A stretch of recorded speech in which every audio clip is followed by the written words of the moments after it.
A man is shot and killed last Friday at this Tampa dog park by someone he knew.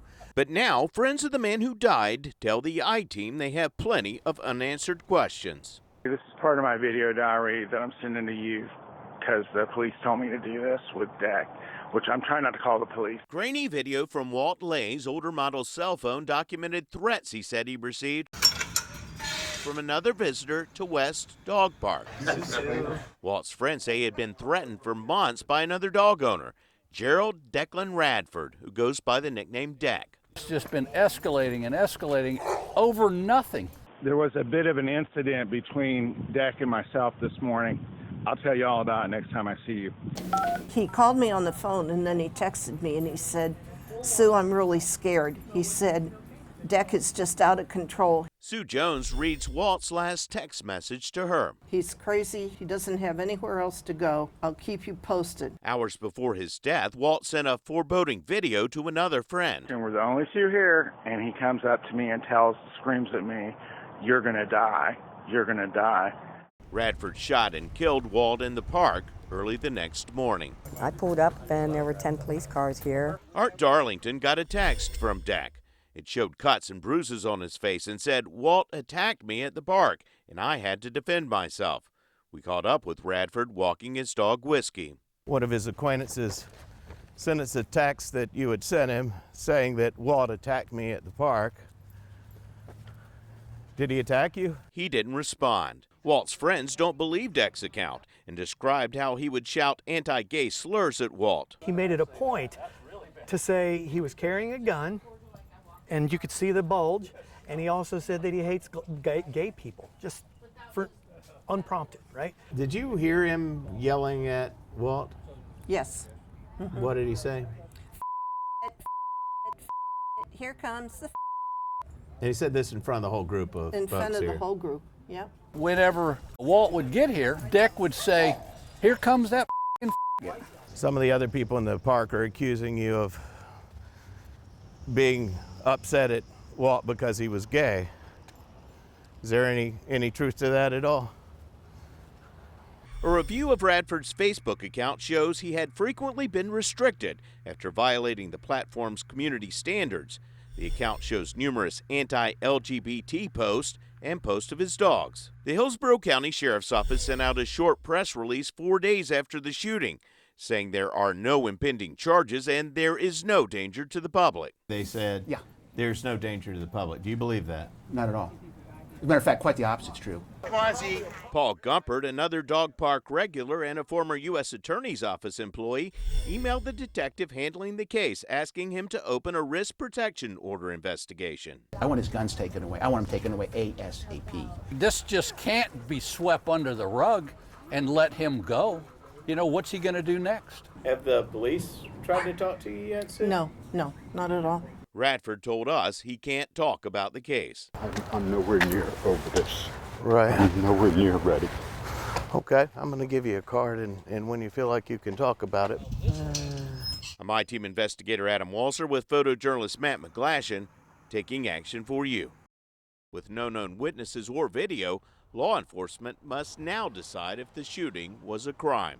In 28 states, there is no duty to retreat from an attacker if you are somewhere you're legally allowed to be.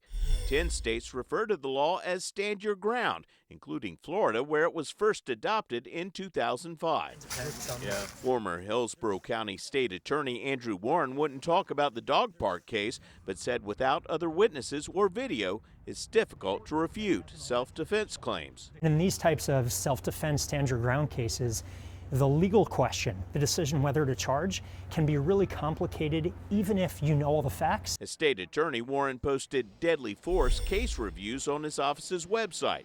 Prosecutors found deadly force was justified and did not file charges in all 6 listed cases. Prosecutors and law enforcement can agree that this is what probably happened and someone probably should be charged with a crime, but the law doesn't work with probably. Prosecutors have a much higher standard before they can file charges in a case. Stand Your Ground cases often make headlines in Florida. In 2012, George Zimmerman, a neighborhood watch volunteer, shot an unarmed Trayvon Martin after he claimed the teen attacked him. Zimmerman was arrested but was later acquitted. 2014, Curtis Reeves shot and killed Chad Olson in a Pasco County movie theater after Olson threw popcorn at him. I thought he was going to seriously injure me. At his trial 8 years after the shooting, Reeves was found not guilty. Last June, a Pinellas County homeowner fired 30 rounds at his pool man, mistaking him for a burglar when he came to clean the pool after dark.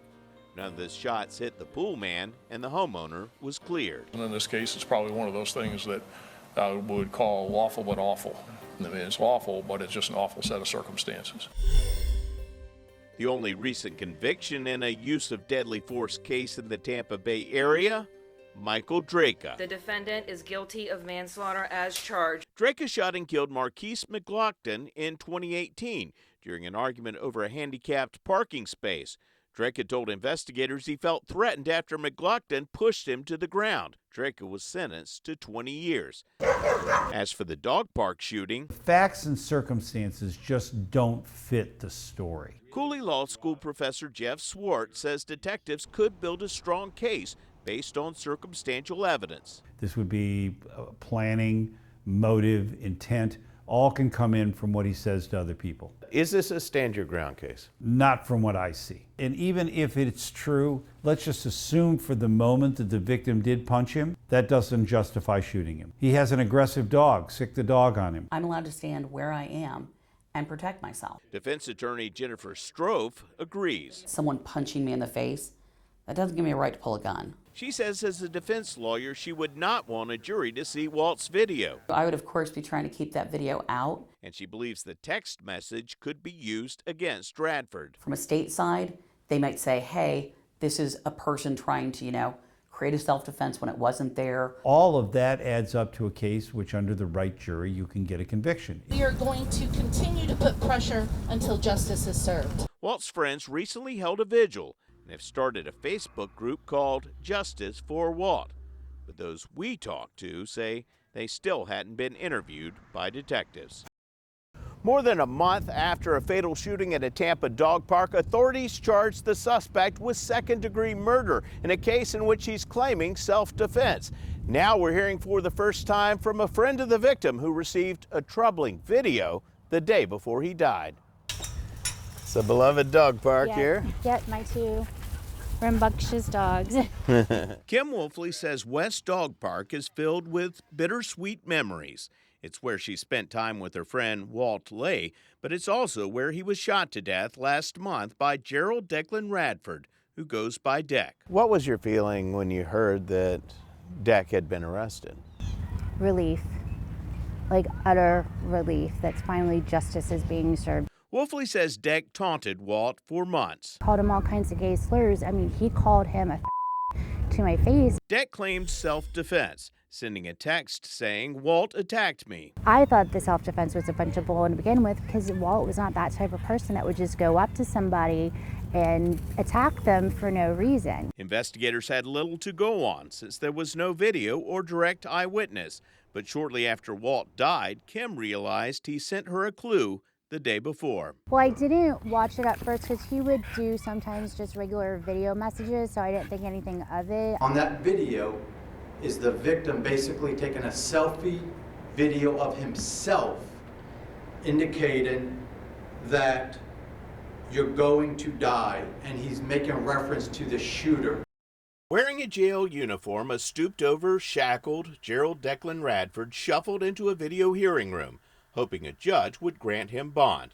But there was a problem. The state would move for a continuance based on the unavailability of a witness this morning. And, Your Honor, I am objecting to that on behalf of Mr. Radford. We're requesting that the hearing go forward. The judge granted the state's request, continuing the hearing.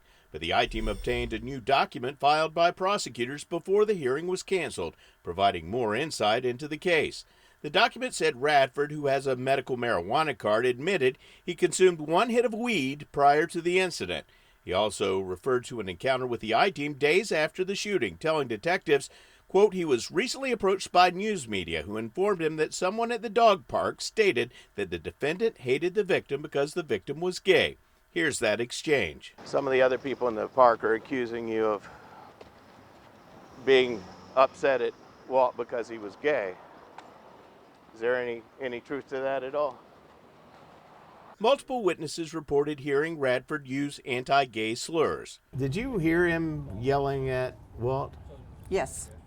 What did he say? Here comes the And he said this in front of the whole group of in folks front of here. the whole group. Yep. According to the court document, he admitted to calling the victim a derogatory name a couple of times, but stated he congratulated the victim when he came out about being gay and told him he shouldn't have to live in the dark about it. Radford sent a text after the shooting showing injuries to his face, which said, "Walt attacked me and I had to defend myself." According to the document, Radford claimed Lay hit him in the face with whatever he had in his hands. Radford said he fell over and shot Lay in the stomach. Lay's sister, Sabrina Hughes, who lives in North Carolina, says she never believed Radford's account. Anyone who knew my brother knows that he is not aggressive anyway.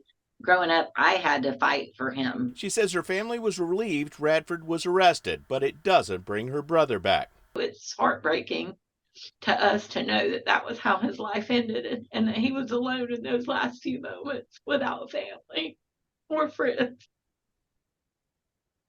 Hughes says her brother also shared he was worried. He had told my mother and I that he was being harassed and that he was changing dog parks. But she says she's focusing on the happy times. She received this message days before he died. We're having a wonderful Sunday. We hope you are too. And so we love you very much. Bye. At the request of his attorney, Radford will appear in person when the bond hearing is continued next Monday morning. The evidence adduced at that hearing was insufficient to grant the state's motion for pretrial detention. Radford's attorney filed a motion calling for the hearing, saying Declan is immune from criminal prosecution because he used justifiable force in defending himself against his attacker. A scuffle on the ground ensued.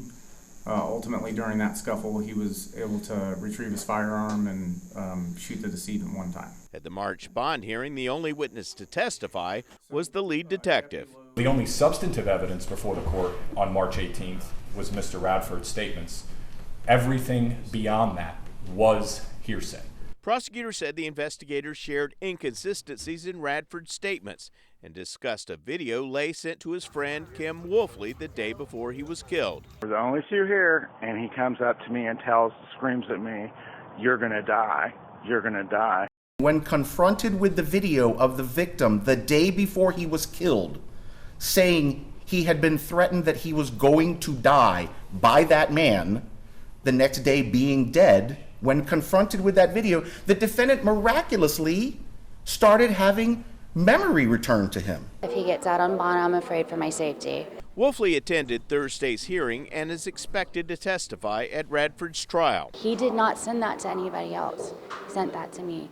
So I felt like he knew that I would fight for him. The judge ruled against granting Radford bond. My position at this time is that I'm not going to change the order granting pretrial detention. But she says the law allows Radford to make a request for a new bond hearing.